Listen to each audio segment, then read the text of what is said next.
Let's continue our derivation. We have g11 times g naught naught equals c squared from last time, so it's true that g11 is equal to c squared over g naught naught.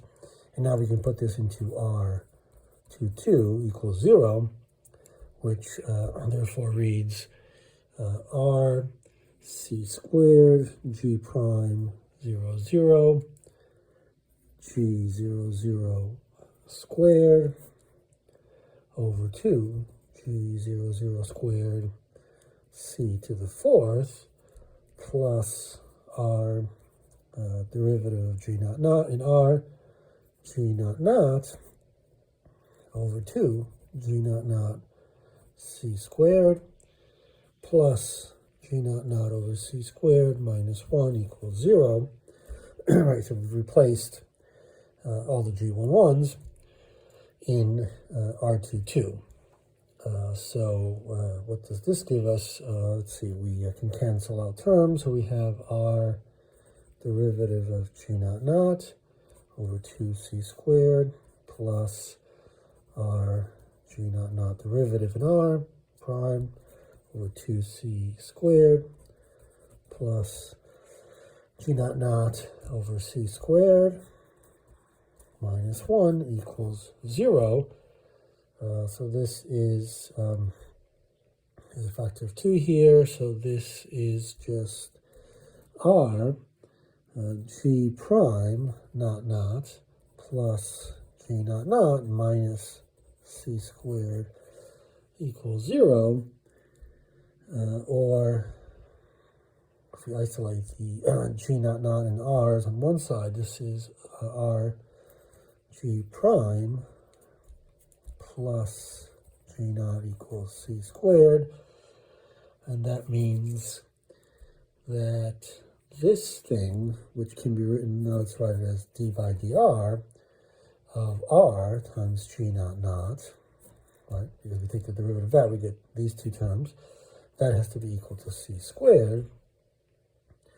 And so we can integrate. And if we integrate, we get r g naught naught is equal to c squared r plus some constant, but we want g naught naught to, we know that g naught naught looks like c squared times something, so let's write that constant in terms of c squared, so it's c squared times b, so we can pull out a c squared, and then we can say that g naught naught is therefore equal to, we'll divide by r, so we have c squared plus c squared b over r, or c squared, which is what we wanted to do, 1 plus b over r, and therefore g11 must be, which is this, so that must be 1 over 1 plus b over r. Okay, so now we can, now we have to determine this b here, and to do that, let's get another sheet. So, let's see, so we have g naught naught in terms of this unknown b, 1 plus b over r, and g11, let me write g11 upper, 1 plus b over r.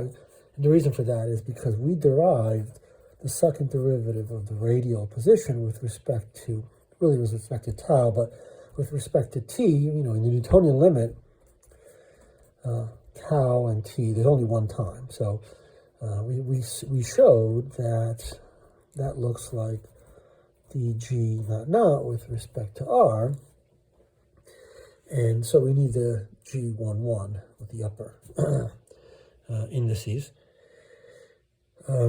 We also want to consider these terms in the limit of large r, so g11 is essentially just 1, so g11 goes like 1, so this looks like 1/2 times dg naught naught with respect to r, and that is, so here's g naught naught, minus c squared over 2 times,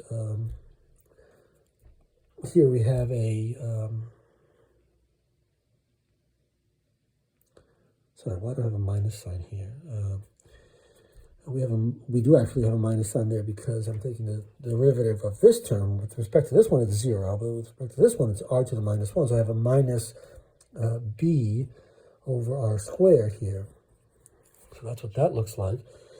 And now we can compare with the Newtonian limit, right? So Newtonian gravity, well, in terms of vectors,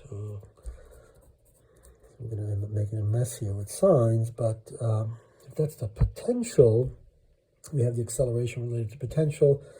That is minus d by dr, right, in spherical coordinates, and so the potential there has a minus sign. Right? It's minus gm over r, and if we have this, I have this right, it's d by dr r hat, and so we end up getting a minus gm over r squared r hat.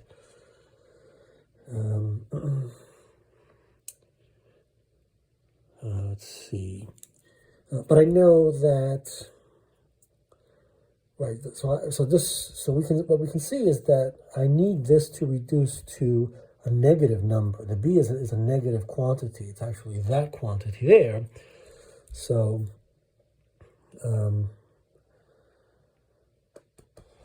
it must be true that minus c squared b over 2r squared, this term, is equal to gm over r squared, and therefore that b is equal to minus 2gm over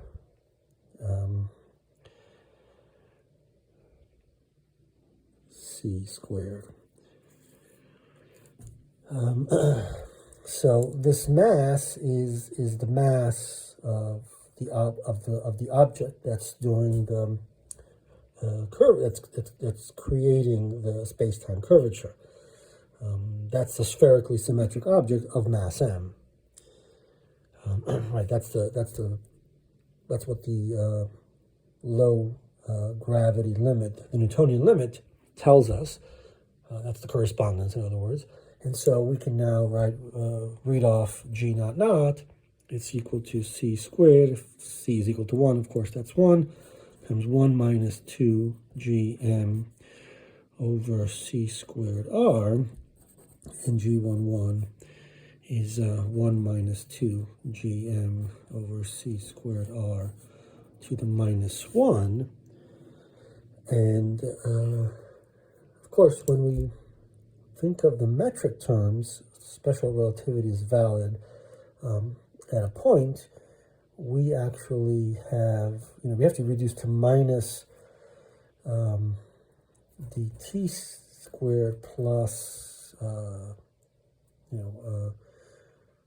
dr squared plus blah, blah, r squared, blah, blah, blah. So minus in front of one and positive in front of the other for that to be true. But these are the terms that we were looking for. And basically, this is telling us about the curvature of space and time. And so we want to get a better sense of what these things are telling us. And in particular, what's going on when this term is equal to 1.